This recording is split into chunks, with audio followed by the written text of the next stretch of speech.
사실 면접에 반드시 합격할 수 있는 단 하나의 핵심 요소가 있다면 네, 있다면요?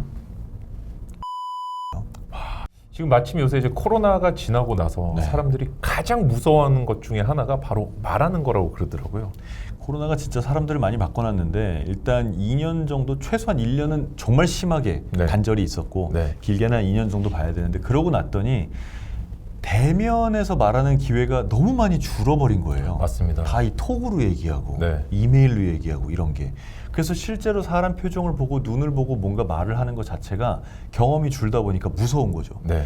참 말하는 거를 두려워하는 사람들은 어느 정도로 두려워하냐면요. 네. 정말 실력이 있는데도 말하는 거가 두렵다. 네. 그 이유 하나로 취업 때 면접이 없는 회사만 찾아다니기도 한답니다. 그 정도인가요? 실제로 그런데요. 이야, 네. 말하는 게 얼마나 두려우면 사실 부담스럽긴 한 게 내가 이렇게 종이로만 사실 엄청 서면으로만 준비를 하잖아요. 지면으로만 그냥 맞는 거 틀린 거 하고 논술형 시험 치고 이런데 전혀 다른 유형의 시험을 치는 거잖아요. 내 생각을 말하자면 전달해야 그렇죠. 되고 가끔 보다 보면 그런 사람들이 있어요. 야, 이 사람은 생각도 정말 똑똑하고 진짜 박학하고 이런데 표현이 안 되는 거예요. 전달이 안 되고. 얼마나 아쉬워요. 또는 어떤 때는 이 사람은 너무 좋은 사람인데 말이 뭔가 이상하게 나서 오해를 산대. 말을 좀 나쁘게 하든지 네네, 그런 사람도 분들도 있습니다. 있잖아요. 실제로. 제가 최근에 만났던 그 취업들 준비하는 학생들 대상으로 한 강의에 참여를 했었는데 네. 그 강의에 있었던 어떤 학생 하나는 네. 말을 하려고 하면 그러니까 스피치를 저희가 이제 시켰거든요. 네. 그 시키기 직전에 그러니까 자기 차례가 되기 전에 울더라고요.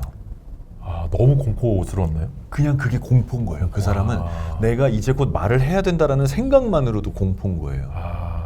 근데 그분을 도와드리려고 정말 많은 노력을 해서 마지막에는 네. 그분이 정말 이를 악물었지만 네. 어쨌건 안 울고 발표를 했어요. 와, 성공했네요. 거기까지 갔죠. 거기까지. 근데 거기까지 가게 만드는데 조금 힘들긴 했고. 근데 이제 그분은 그게 엄청난 큰 스텝이었기 때문에 네. 그걸 어쨌건 깼잖아요. 네네. 한 번을. 그러니까 거기서부터는 이제 본인이 계속 연습하시면 더 나아질 거라고 생각하는 거죠.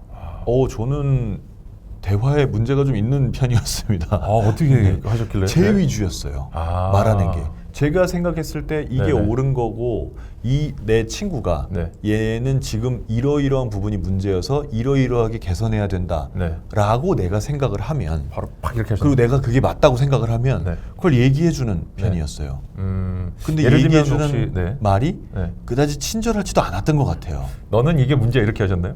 그렇죠. 그리고 이걸 이렇게 고쳐야 돼. 아. 넌 이게 문제인데 이거를 개선하려면 이런 걸 해야 돼 라는 걸 얘기를 해주는 거죠. 내가 뭐라고. 내가 무슨 하나님 선생님도 아닌데 그런 걸 얘기를 해주는 거였죠. 네. 그리고서는 당연히 그게 기분 나쁘고 안 받아들였을 거 아니에요. 네네. 그러면 아니 쟤는 쥐죽으라고 말을 해주는 건데 왜 안 받아들이는 거지? 라고 생각을 하는 거예요. 되게 나쁜 케이스죠. 네. 그러다가 제가 데일 카네기의 인간관계론 제가 지금도 제 인생책이라고 말합니다만 굉장히 요즘도 순위가 높죠. 네. 뭐 저는 더 높아야 된다고 생각합니다. 그 정도인가요? 네네. 신봉차 중에 하나여서 네. 근데 그 책에 정말 맨 앞에 나오는 첫 번째 챕터에 네. 비판하지 말고 비난하지 말고 불평하지 말라가 나와요. 그게 어떻게 보면은 굉장히 좀 일반적이고 평범한 말처럼 좀 느껴지는데 네. 아나운서님 거기서 뭐를 얻으셨나요? 이렇게? 제 인생을 얻었죠. 진짜 인생 얻으신 내가 거예요? 살아왔던 모든 게 잘못된 거였구나. 아. 내가 친구들에게 건방지게 했던 그 말들이 다 잘못된 거였구나. 비난, 비평, 불만을 네. 하셨군요. 나의 조언이 내 네. 진심은 네. 이걸 내 친구가 듣고 그 친구가 정말 개선했으면 하는 마음으로 한 말이잖아요. 네네. 근데 내 말을 듣고 한 명이라도 개선했을까요?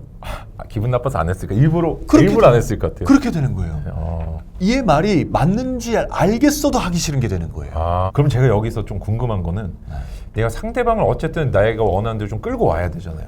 그런데 뭔가 이 사람을 이기거나 찍어 누르는 건 아닌데 그러면서 비굴하지 않게 내가 뭔가 내 의견을 잘 전달하고 이런 방법이 있다는 건가요? 그게 그래서 참 어려운 건데 네네. 그런 어떤 상황에 처했을 때 네. 나의 목적을 생각을 해야 됩니다. 목적을요? 네. 네네. 말할 때도 마찬가지예요. 네. 내가 지금 이 사람과 이런 대화를 함에 있어서의 나의 목적은 무엇인가. 네. 그러니까 일반적인 경우에 우리가 대화를 할 때는 네. 서로 감정을 공유하고 네. 감정을 공유하면서 마음이 따뜻해지고 네네. 즐거운 시간을 갖고 네. 행복해지고 이게 목적이겠죠. 그렇죠. 이게 목적이에요. 다시 한번 말하지만 이게 목적이라고요. 네. 행복한 게 목적이에요. 네네. 내가 얘를 이기는 게 목적이 아니라고요. 순간 갑자기 바뀌는 경우가 있네요. 생각보다 많습니다. 그게. 왜냐하면 말은 하는 사람의 것이 아닙니다. 듣는 사람의 것이에요. 맞네요. 듣는 사람의 것이네요. 듣는 사람의 것이에요. 그러니까 이 사람이 어떻게 듣느냐가 네. 훨씬 더 중요한 거예요. 이게 내가 하고 싶은 말 맘대로 다 하고 살잖아요. 네네. 그렇게 살다 죽을 겁니다. 혼자서 외롭게. 또 아나운서 되실 때도 면접 시험이 있었을 거 아닙니까? 네. 그거 어떻게 준비해서 이렇게 딱 성공하셨어요? 아나운서 면접 시험도 네. 너무 재밌는데 남들이 하는 것처럼 평범하게 하면 안 되겠다라는 생각을 했어요. 잠시만요. 너무 궁금합니다. 어떻게 하셨을지. 그러니까 그 당시에 제가 네. 2002년이었으니까 면접이 네네. 옛날이잖아요. 그때 네. 영어 면접 이런 거 잘 없을 때거든요. 없을 때죠. 2002년이면. 그 당시에 자기소개 어떻게 했는지 기억나세요? 어떤 영어 하는 거? 아니, 한국어요. 뭐 안녕하세요. 뭐 이은규입니다. 뭐. 대부분은 네. 안녕하세요. 저는 종로구 창신동에서 맞아요. 주소 엄격하신- 얘기하죠. 맞아요. 엄격하신 아버지와 맞아요. 자애로우신 어머니 밑에서 이남 중에 장남으로 태어났으며 맞습니다. 이렇게 네. 얘기를 합니다. 맞습니다. 네. 이걸 하면 안 되겠다고 생각한 거예요. 네. 이걸 하면 안 되겠다. 그 시대적 흐름을 거슬러 보겠다. 여기서는 다르게 해야 되겠다라고 네. 생각했어요. 그래서 내 인생의 단어는 열정이다. 나는 어떤 일을 할 때도 다 열정으로 내 온 마음을 다했고 네. 이런 식의 표현을 했어요. 영어로. 네. 근데 그랬더니 이렇게 뒤로 계시던 분이 다시 이렇게 앞으로 오면서 들으시더라고요. 그래서 네. 지금 플러스가 됐구나. 이제 플러스가 됐다. 다가오는 느낌을 딱 받으셨네요. 네. 그랬겠다라고 했어요. 저희가 특히 수험생 입장에서는 기술적인 걸 굉장히 많이 공부를 합니다. 그래가지고 무슨 생각하냐면요. 이거 내가 대답 못했는데 어떻게 하지? 그때도 폭주해가지고 막 전혀 엉뚱한 대답을 하기 시작을 한다든지 아니면은 아는 거 나왔다고 그냥 상대방이 뭐 들을 기회도 안 주고 그냥 싹 쏘아붙이고 나온다든지 그리고 만족감을 느낀다든지 그것보다는 이 사람과의 대화가 훨씬 중요하네요. 교감하고 훨씬 중요하죠. 그 방금도 뭔가 내가 잘못 말했을 때 그것 때문에 긴장돼서 더 많이 얘기할 때가 있잖아요. 네, 그럴 때 있죠. 그거는 아주 좋은 찬스를 날린 거예요. 그렇네요. 잘못했을 때 네. 제가 이런 거 지금 잘못 생각했습니다라고 말할 수 있어야 됩니다. 인정할 수 있어야 되네. 네. 우리 이제 변호사님도 직장 생활을 하셨으니까 네.